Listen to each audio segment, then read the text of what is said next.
ৰাহুল গান্ধীয়ে কৰিলে উত্তপ্ত দেশৰ ৰাজনীতি জিলাভাত জ্বলিপুৰি মৰিছে সাহসীয় বিজেপি আমেৰিকালৈ গৈ বিৰোধী দলপতি ৰাহুল গান্ধীয়ে লাভাৰ দৰে উত্তপ্ত কৰি তুলিছে দেশৰ ৰাজনীতি ৰাহুল গান্ধীৰ ইটোৰ পিছত সিটো সাহসী বক্তব্যই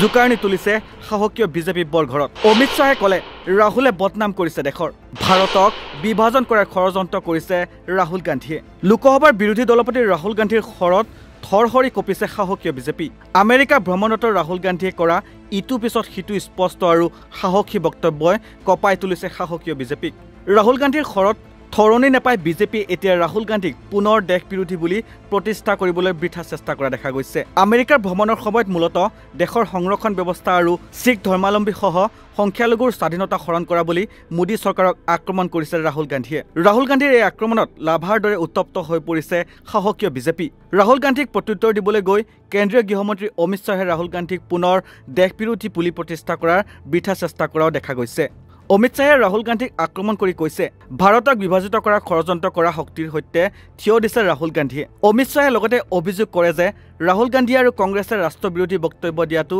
এটা অভ্যাসত পৰিণত হৈছে অৰ্থাৎ মন্ত্ৰী শ্বাহে চৰকাৰ আৰু ৰাষ্ট্ৰক আকৌ একাকাৰ কৰি ৰাহুল গান্ধীক আক্ৰমণ কৰিবলৈ ধৰিছে অমিত শ্বাহে এক্সত লিখিছে জম্মু আৰু কাশ্মীৰত JKNCৰ ৰাষ্ট্ৰীয় বিৰোধী আৰু সংৰক্ষণ বিৰোধী এজেণ্ডাক সমৰ্থন কৰাই হওক বা বিদেশী মঞ্চত ভাৰত বিৰোধী বক্তব্য দিয়াই হওক ৰাহুল গান্ধীয়ে সদায় জাতিটোৰ নিৰাপত্তাৰ প্ৰতি ভাবুকি দি আবেগক আঘাত দি আহিছে অমিত শ্বাহে আৰু অভিযোগ কৰে যে ৰাহুল গান্ধীৰ বক্তব্যই আঞ্চলিকতাবাদ ধৰ্মভাষিক পাৰ্থক্য ৰেখাত বিভাজন সৃষ্টি কৰাৰ কংগ্ৰেছৰ ৰাজনীতিক উদঙাই দিছে সংৰক্ষণ আৰু কিমান দিনলৈ চলি থাকিব সেই সন্দৰ্ভত এটা প্ৰশ্নৰ উত্তৰত ৰাহুল গান্ধীয়ে আমেৰিকাৰ জৰ্জটাউন বিশ্ববিদ্যালয়ৰ ছাত্ৰ-ছাত্ৰীৰ সৈতে হোৱা মত বিনিময়ৰ সময়ত কয় যে ভাৰত উচিত স্থানত উপবিষ্ট হ'লে আমি সংৰক্ষণ বাতিল কৰাৰ কথা ভাবিব পাৰিম যেতিয়া আপুনি সাংখ্যিক সংখ্যা চাই তেতিয়া দেখিব যে আদিবাসীয়ে 100 টকাৰ ভিতৰত 10 পইচা পায় দলিতে 100 টকাৰ ভিতৰত 5 পইচা পায় আৰু OBCও একেই পৰিমাণে পায় অৰ্থাৎ তেওঁলোকে দেশত এতিয়াও সমমৰ্যাদা লাভ কৰা নাই দেশৰ 90% জনসংখ্যা OBC দলিত আৰু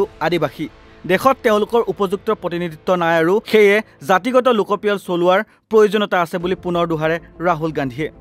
গান্ধীৰ এই বক্তব্যক আক্ৰমণ কৰিছে কেন্দ্ৰীয় গৃহমন্ত্ৰী অমিত শ্বাহে কয় দেশত সংৰক্ষণ বিলুপ্তিৰ কথা কোৱাৰ জৰিয়তে ৰাহুল গান্ধীয়ে পুনৰবাৰ কংগ্ৰেছ সংৰক্ষণৰ বিৰোধী স্থিতিকে প্ৰকট কৰিছে কেন্দ্ৰীয় গৃহমন্ত্ৰীগৰাকীয়ে কয় মই ৰাহুল গান্ধীক ক'ব বিচাৰো যে যেতিয়ালৈকে বিজেপি আছে তেতিয়ালৈকে কোনেও সংৰক্ষণ বিলুপ্ত কৰিব নোৱাৰে জাতিটোৰ নিৰাপত্তাৰ ক্ষেত্ৰতো কোনেও খেলা-ধূলা কৰিব নোৱাৰে নকলেও হ'ব যে আমেৰিকাত মোদী চৰকাৰৰ নগ্ন স্বৰূপটো ৰাহুল গান্ধীয়ে উদঙাই দিয়াৰ পাছত ৰাহুল গান্ধীৰ বক্তব্যক ভুল নেৰেটিভ সৃষ্টি কৰি দেশৰ জনতাক ভুল বাৰ্তা দিবলৈ চেষ্টা কৰা দেখা গৈছে কেন্দ্ৰীয় গৃহমন্ত্ৰী অমিত শ্বাহক মুঠৰ ওপৰত আমেৰিকালৈ গৈ ৰাহুল গান্ধীয়ে দেশৰ ৰাজনীতি উত্তপ্ত কৰি তুলিলে জিলাভাত এতিয়া জ্বলি পুৰি মৰিছে সাহসীয় BJP news desk report north east নাও